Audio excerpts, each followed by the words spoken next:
ओम शांति। आज बाबा के 2 तारीख के महावाक्य। बाबा ने कहा, मीठे बच्चे, तुम्हारे निजी संस्कार पवित्रता के हैं। तुम रावण के संग में आकर पतित बने, अब फिर पावन बन पावन दुनिया का मालिक बनना है। प्रश्न बाबा ने पूछा, अशांति का कारण और उसका निवारण क्या है?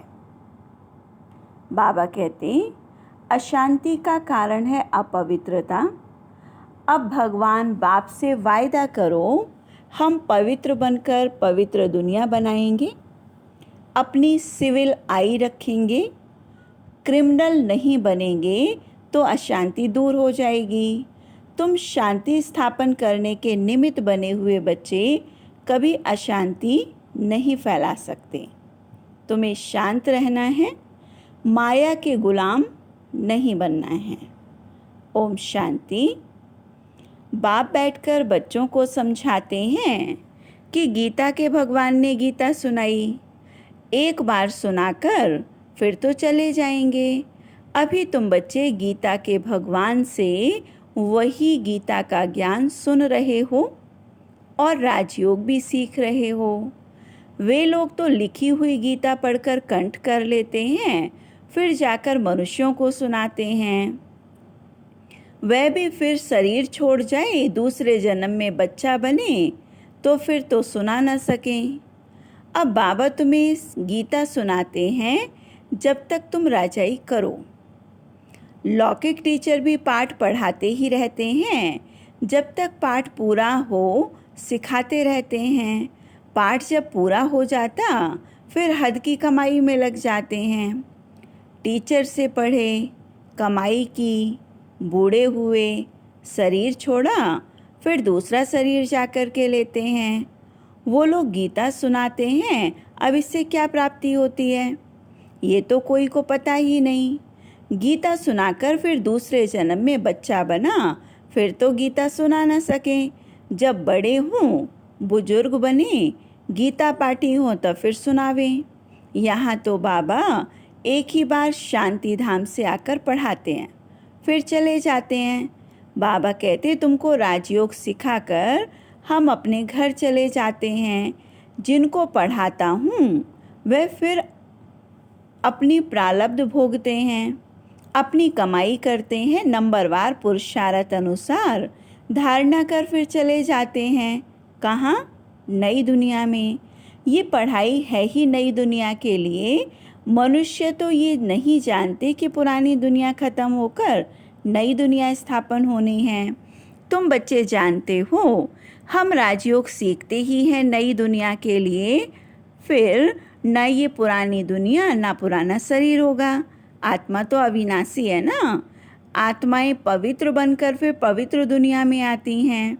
नई दुनिया थी जिसमें देवी देवताओं का राज्य था, जिसको स्वर्ग कहा जाता है। वह नई दुनिया बनाने वाला भगवान ही है। वह एक धर्म स्थापन करते हैं और कोई देवता द्वारा नहीं कराते। देवताएं तो यहाँ हैं नहीं, तो ज़रूर कोई मनुष्य द्वारा ही ज्ञान दिया होगा, जो फिर बाद में देवता बनेंगे। फिर वही देवताएं पुनर्जन्म लेते लेते अभी ब्राह्मण बने हैं। ये राज तुम बच्चे ही समझते हो। भगवान तो निराकार जो नई दुनिया रचते, अभी तो रावण का राज्य है। तुम पूछते हो कलयुगी पतित हो या सतयुगी पावन हो, परंतु समझते नहीं हैं। तो अब बाबा बच्चों को कहते, 5000 वर्ष पहले भी तुम्हें समझाया था।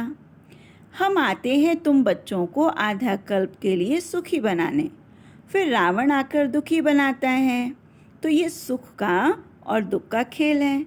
कल्प की आयु 5000 वर्ष है, तो आधा आधा करना पड़े ना। रावण के राज्य में सब देह अभिमानी विकारी बन जाते हैं। ये बातें तुम भी अब समझते हो, आगे तो नहीं समझते थे।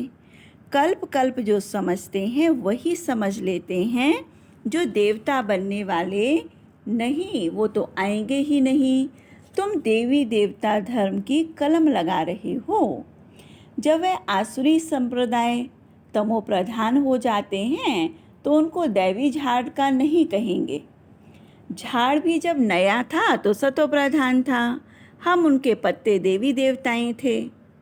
फिर रजो और तमो में आए, पुराने पतित शूद्र हो गए।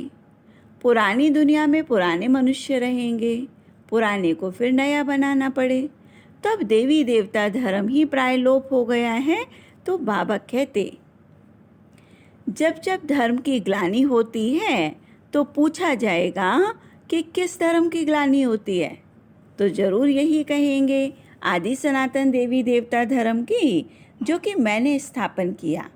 वह धर्म ही प्राय लोप हो गया, उसके बदले अधर्म हो गया। तो जब धर्म से अधर्म की वृद्धि हो जाती है तो बाबा आते हैं। ऐसे नहीं कहेंगे धर्म की वृद्धि, धर्म तो प्राय लोप हो गया ना, बाकी अधर्म की वृद्धि हुई। वृद्धि तो सभी धर्मों की होती है। एक क्राइस्ट से कितने क्रिश्चियन धर्म की वृद्धि हो गई, बाकी देवी देवता धर्म तो लोप हो गया। पतित बनने के कारण आप ही ग्लानि करते हैं। धर्म से अधर्म भी एक ही होता है, और तो सब ठीक चल रहे हैं, सब अपने अपने धर्म पर कायम रहते हैं। और जो आदि सनातन देवी देवता धर्म वाइसलेस था, वो विसस बन पड़े हैं। हमने पावन दुनिया की स्थापना की, फिर वही पतित शूद्र बन जाते हैं, अर्थात उस समय धर्म की ग्लानि हो जाती है। अपवित्र बनते तो अपनी ग्लानि कराते हैं। विकार में जाने से पतित बन जाते, फिर अपने को देवता नहीं कहला सकते हैं। स्वर्ग के बदले नरक हो गया है। तो कोई भी वाह वाह यानी पावन तो है नहीं, तुम कितने छीछी पतित बन गए हो। बाबा कहते, तुमको वाह वाह फूल बनाया, फिर रावण ने तुम्हें कांटा बना दिया।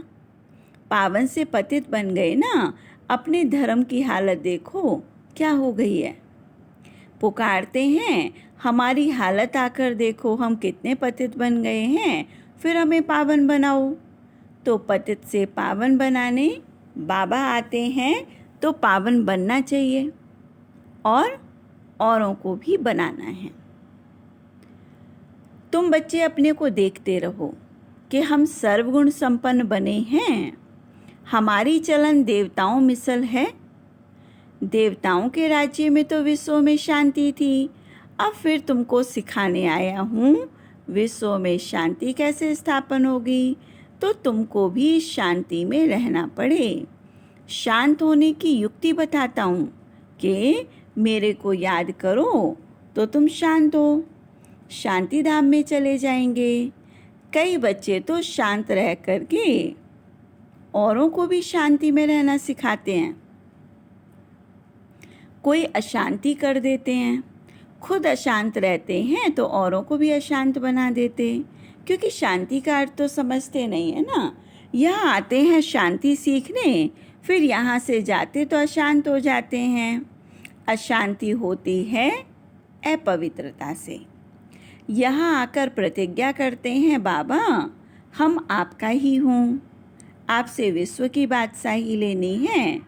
हम पवित्र रहकर फिर विश्व का मालिक जरूर बनेंगे। फिर घर में जाते हैं तो माया तूफान में ले आती है, युद्ध होती है ना, फिर माया के गुलाम बनना चाहते हैं, पतित बनना चाहते हैं। अबलाओं पर भी वही अत्याचार करते हैं। जो प्रतिज्ञा भी करते हैं कि हम पवित्र रहेंगे, फिर माया का वार होता है तो प्रतिज्ञा भूल जाते हैं। भगवान से प्रतिज्ञा की, हम पवित्र बनकर पवित्र दुनिया का वर्षा लेंगे, हम सिविल आई रखेंगे, अपनी कुदृष्टि नहीं रखेंगे, विकार में नहीं जाएंगे, क्रिमिनल दृष्टि को छोड़ देंगे। फिर भी माया रावण से हार खा लेते हैं। तो जो निर्विकारी बनना चाहते हैं उनको तंग करते हैं। इसलिए कहा जाता अबलाओं पर अत्याचार होते हैं। पुरुष तो बलवान होते हैं, स्त्री निर्बल होती है। लड़ाई आदि में भी पुरुष ही जाते हैं ना, क्योंकि बलवान है। स्त्री तो नाजुक होती है, तो उनका कर्तव्य ही अलग है। वो घर संभालती है, बच्चे पैदा कर उनकी पालना करती है। तो ये भी बाबा समझाते हैं वहाँ होता ही है एक बच्चा, सो भी विकार का नाम नहीं है। यहाँ तो सन्यासी भी कभी कभी कह देते हैं एक बच्चा तो ज़रूर होना चाहिए। क्रिमिनल आई वाले ठग ऐसी शिक्षा देते हैं। अब बाबा कहते हैं इस समय के बच्चे क्या काम के होंगे, जबकि विनाश सामने खड़ा है, सब खत्म हो जाएंगे। मैं तो आया हूँ पुरानी दुनिया का विनाश करने। वह हुई सन्यासियों की बात, उन्हों को तो विनाश की बात का मालूम ही नहीं है। तुमको बेहद का बाप समझाते हैं अब विनाश होना है। तुम्हारे बच्चे वारिस नहीं बन सकेंगे। तुम समझते हो हमारे कुल की निशानी रहे, परंतु पतित दुनिया की कोई भी निशानी रहेगी नहीं। तुम समझते हो पावन दुनिया के थे। मनुष्य भी याद करते हैं क्योंकि पावन दुनिया होकर के गई है, जिसको स्वर्ग कहा जाता है, परंतु अब तमो प्रधान होने के कारण समझ नहीं सकते हैं। उन्हों की दृष्टि भी क्रिमिनल होती है। इसको कहा जाता है धर्म की ग्लानि। आदि सनातन देवी देवता धर्म में ऐसी बातें नहीं होती हैं। पुकारते हैं पतित पावन आओ, हम पतित दुखी हैं, तो बाबा समझाते हमने तुमको पावन बनाया, फिर माया रावण के कारण तुम पतित बन गए हो, अब फिर से पावन बनो। पावन बनते हो, फिर माया की युद्ध चलती है, तो बाबा से वर्षा लेने का पुरुषार्थ करते हैं। बाबा से वर्षा लेने का पुरुषार्थ कर रहा था, परंतु फिर माया ने काला मुंह कर दिया, तो वर्षा कैसे पाएंगे। बाबा तो आते हैं गोरा बनाने। देवताएं जो गोरे थे वही काले बन गए। देवताओं के ही काले शरीर बनाते हैं। क्राइस्ट बुद्ध आदि को कभी काला देखा। देवी देवताओं के चित्र काले हैं। तो जो सर्व का सद्गति दाता परमपिता परमात्मा सर्व का बाप है, जिसको कहते परमपिता परमात्मा आकर लिबरेट करो, वो कोई काला थोड़े ही हो सकता है। वो तो सदैव गोरा एवर प्योर है। तो देवताओं को महान आत्मा कहा जाता है। श्री कृष्ण तो देवता हुआ ना। अभी तो कलयुग है। कलयुग में महान आत्मा कहाँ से आई। सतयुग में श्री कृष्ण सतयुग का फर्स्ट प्रिंस, उनमें दैवी गुण थे। अभी तो देवता कोई है नहीं। साधु संत पवित्र रहते हैं, फिर भी पुनर्जन्म तो विकार से ही लेते हैं, फिर संन्यास धारण करते हैं। लेकिन देवताएं तो सदैव ही पवित्र हैं। यहाँ रावण का राज्य है। रावण को 10 शीश दिखाते हैं, 5 विकार स्त्री के, 5 पुरुष के। तो ये भी समझते हैं 5 विकार तो हर एक में हैं। देवताओं में तो नहीं कहेंगे ना, वह तो सुखधाम है। वहाँ भी रावण होता तो फिर दुखधाम हो जाता। मनुष्य समझते हैं देवताएं भी तो बच्चे पैदा करते हैं, तो वो भी विकारी ठहरे। उन्हें तो ये पता ही नहीं कि देवताओं को कहा जाता है संपूर्ण निर्विकारी। तब तो उन्हों को पूजा जाता है ना।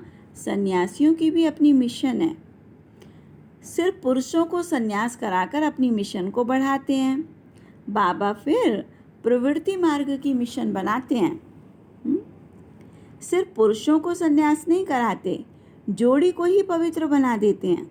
फिर तुम जाकर देवता बनेंगे। तुम यहाँ सन्यासी बनने के लिए नहीं आए हो, तुम आए हो विश्व का मालिक बनने के लिए। वह तो ग्रस्त में जन्म लेते हैं, फिर निकल जाते हैं, लेकिन तुम्हारे तो संस्कार ही पवित्रता के हैं। अब अपवित्र बने हो, फिर से पवित्र बनना है।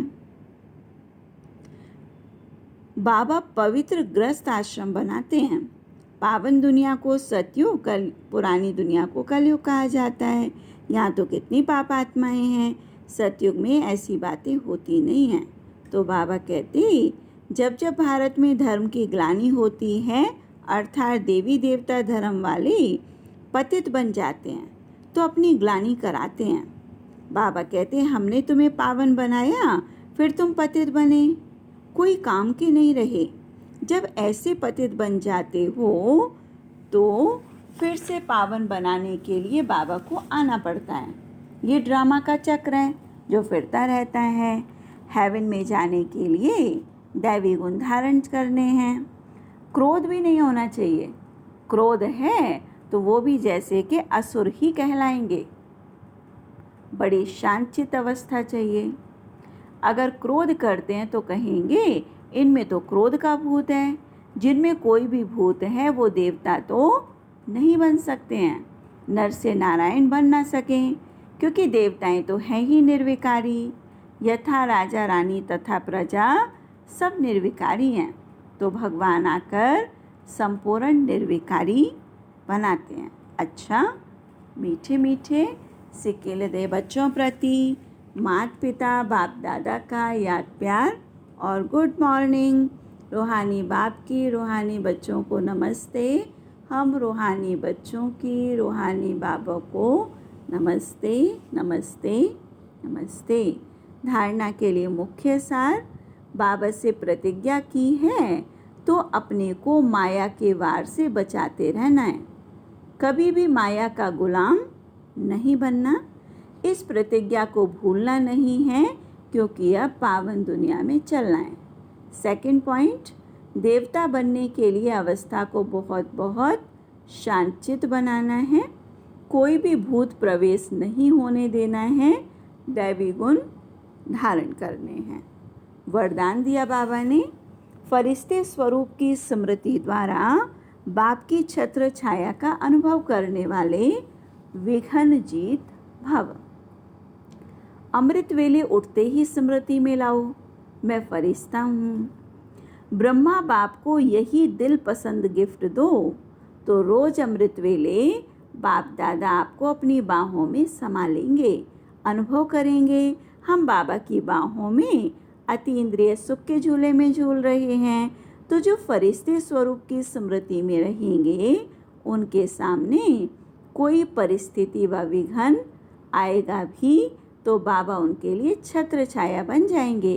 तो बाबा की छत्र छाया व प्यार का अनुभव करते विघ्न जीत बनो। स्लोगन दिया बाबा ने, सुख स्वरूप आत्मा स्वयं स्थिति से परिस्थिति पर सहज विजय प्राप्त कर लेती है। सुख स्वरूप आत्मा स्वयं स्थिति से परिस्थिति पर सहज विजय प्राप्त कर लेती हैं।